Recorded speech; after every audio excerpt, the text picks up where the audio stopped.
Assalamualaikum warahmatullahi wabarakatuh. Perkenalkan, nama saya Angga Ardianto.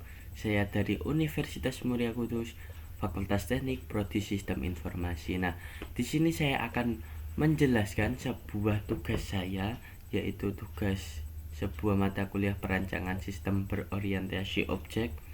Nah, di dalam tugas ini saya disuruh membuat activity diagram. Nah, kemudian ada sequence diagram, kemudian state diagram. Nah, ini. Nah, oke, langsung saja ya, saya akan menjelaskan semuanya. Nah, di sini ada sistem informasi pada toko madu murni. Nah, di sini saya juga nggak sengaja ambil tema dengan toko madu murni. Nah, untuk alur proses bisnis yaitu satu, pelanggan datang ke toko.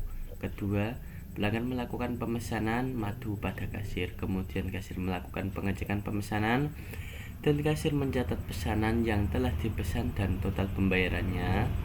Kemudian yang kelima, kasir memberikan catatan pesanan kepada karyawan gudang. Kemudian karyawan gudang mempersiapkan pesanan pelanggan sesuai catatan pesanan. Nah, kemudian yang ketujuh, karyawan gudang memberikan pesanan pada kasir. Yang kedelapan, pesanan diberikan ke pembeli.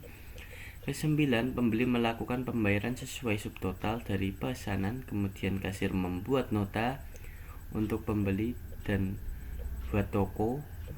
Nah, kemudian kasir memasukkan catatan pesanan ke dalam buku besar. Kemudian kasir memberikan laporan kepada pemilik. Nah, itu alur proses bisnisnya ya. Nah, untuk pengelompokan aktivitas pun di sini terbagi menjadi 4, yaitu pemesanan, produksi, pembayaran, dan pembuatan laporan.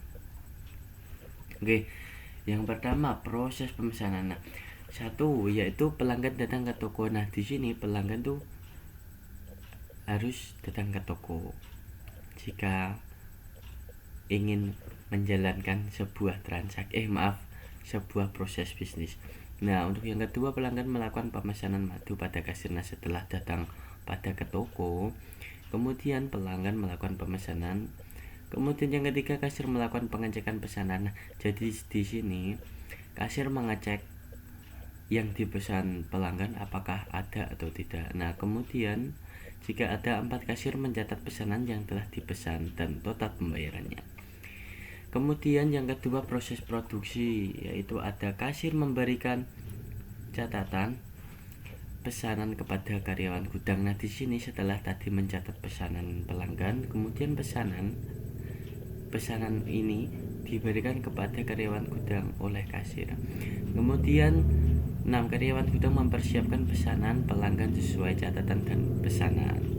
Kemudian yang ketujuh, karyawan gudang memberikan pesanan pada kasir. Nah, di sini jika karyawan gudang sudah mempersiapkan semua, maka pesanan itu akan diberikan kepada kasir. Nah, untuk proses pembayaran, nah ini bersangkutan ya sama yang proses produksi. Kemudian yang ke-8, pesanan diberikan ke pembeli. Nah, di sini setelah karyawan gudang memberikan pesanan kepada kasir, kemudian pesanan diberikan kepada pembeli dari kasir. Nah, kemudian pembeli melakukan pembayaran sesuai subtotal dan dari pemesanan. Kemudian yang ke-10, kasir membuat nota untuk pembeli dan buat toko. Nah, di sini yang satu buat pelanggan, nah yang satu buat toko untuk pembukuan. Nah, untuk pembuatan laporan, yang 11, kasir memasukkan catatan pesanan ke dalam buku besar. Nah, yang dimasukkan itu sesuai nota tadi. Kemudian 12, kasir memberikan laporan kepada pemilik toko. Nah, laporan ini diberikan kepada pemilik toko bahwa dalam laporan itu bahwa kita sudah melakukan transaksi dan kemudian kita mendapatkan pemasukan. Nah, untuk aktornya ada pembeli, kasir, karyawan gudang, dan pemilik. Nah, berikut adalah activity diagram pemesanan. Nah, berikut seperti ini, yaitu ada 2 aktor, yaitu pelanggan dan kasir.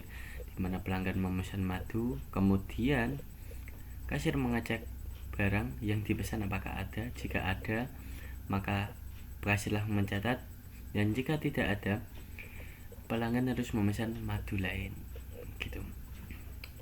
Nah, untuk activity diagram proses produksi yaitu ada dua aktor, kasir dan karyawan gudang. Nah, kemudian kasir memberikan catatan pesanan kepada karyawan, kemudian si karyawan ini menyiapkan pesanan dan setelah siap memberikan pesanan kepada kasir, kemudian diberikan kepada kasir dan kasir itu mencatat pesanan. Nah, untuk diagram activity pembayaran atau transaksi yaitu ada dua aktor, kasir dan pelanggan. Yang kasir pertama menyerahkan barang. Nah, jadi setelah tadi karyawan gudang memberikan barangnya ke kasir, si kasir ini memberikan kepada pelanggan. Kemudian pelanggan ini mengecek barangnya apakah sudah sesuai pesanan apa belum. Nah, kemudian setelah itu pelanggan melakukan pembayaran. Kemudian kasir mencatat pesanan ini, di mana pesannya tadi apa dan subtotalnya berapa. Nah, untuk activity diagram di sini ada dua aktor, kasir dan pemilik toko. Nah, kasir tadi membuat laporan penjualan, kemudian laporan itu diberikan kepada pemilik toko dan pemilik toko menerima dan mengecek laporan. Nah, kemudian untuk sekuen diagram pemesanan. Di sini juga ada dua aktor. Sebenarnya alur prosesnya itu sama, jawabannya kita beda bentuk aja. Nah, gitu. Jadi di sini pelanggan melihat madu. Nah, madu jadi itu melihat madu-madu apa yang ia pesan. Nah, kemudian si kasir mencatat pesanan. Nah, setelah pelanggan melihat dan kemudian memesan, si kasir ini mencatat pesanan. Kemudian melihat stok madu, jika membeli melebihi stok, maka harus info madu ini kembali ke pelanggan. Kemudian untuk sekuensi diagram produksi di sini ada karyawan. Nah, karyawan ini menyiapkan madu. Nah, menyiapkan madu, kemudian madu setelah siap kembali ke karyawan, karyawan kembalikan kepada kasir.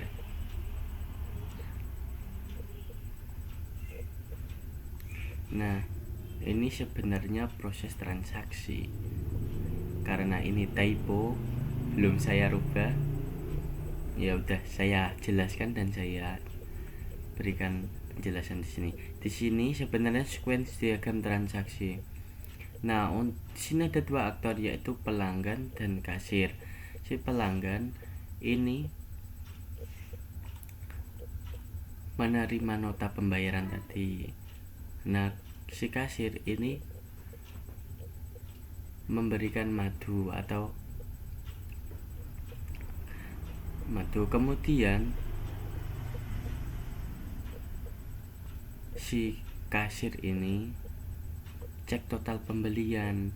Nah, pembelian ini pun kemudian info total pembelian ini menuju kepada pelanggan, dan si kasir ini pun mencetak notanya. Nah, mencetak nota ini masuk ke dalam laporan. Kemudian dan nota tadi yang telah dibuat kasir diberikan kepada pelanggan, dan juga nota tersebut dimasukkan ke dalam laporan untuk pembukuan atau laporan. Nah, untuk sequence diagram laporan di sini ada dua aktor yaitu pemilik dan kasir. Si kasir ini membuat laporan. Nah, kemudian laporan ini diberikan kepada pemilik. Si pemilik ini menerima laporan dan menerima nota tadi. Nah, situ. Nah, untuk cetak diagram pemesanan di sini seperti proses-proses yang tadi yang di atas, yaitu pertama memesan madu, mengecek barang, jika ada ya langsung dicatat, jika tidak ada memesan madu yang lain. Kemudian produksi memberikan catatan pesanan pada karyawan gudang, Kemudian sekalian gudang menyiapkan pesanan dan memberikan pesanan kepada kasir. Nah, kemudian untuk setet diagram pembayaran, di mana si kasir ini menyerahkan barang, kemudian si pelanggan ini mengecek barang dan melakukan pembayaran, dan setelah itu mencatat pesanan tadi yang dalam pembayarannya itu berapa. Si kasir itu tugasnya, kemudian ada setet diagram laporan, yaitu di sini kasir, tugas kasir. Nah, membuat laporan, kemudian mengirim atau memberikan kepada pemilik, kemudian pemilik menerima dan mengecek laporan. Nah, di sini keterangan. Nah, untuk yang bulat-bulat hitam ini itu tandanya mulai, kemudian yang garis lingkaran hitam dan dalamnya putih ini adalah selesai. Nah, begitu. Sekian dari saya untuk presentasi saya atau penjelasan pada tugas saya kali ini. Untuk saya, jika ada kesalahan, saya mohon maaf yang sebesar-besarnya. Wal afu minkum. Wassalamualaikum warahmatullahi wabarakatuh.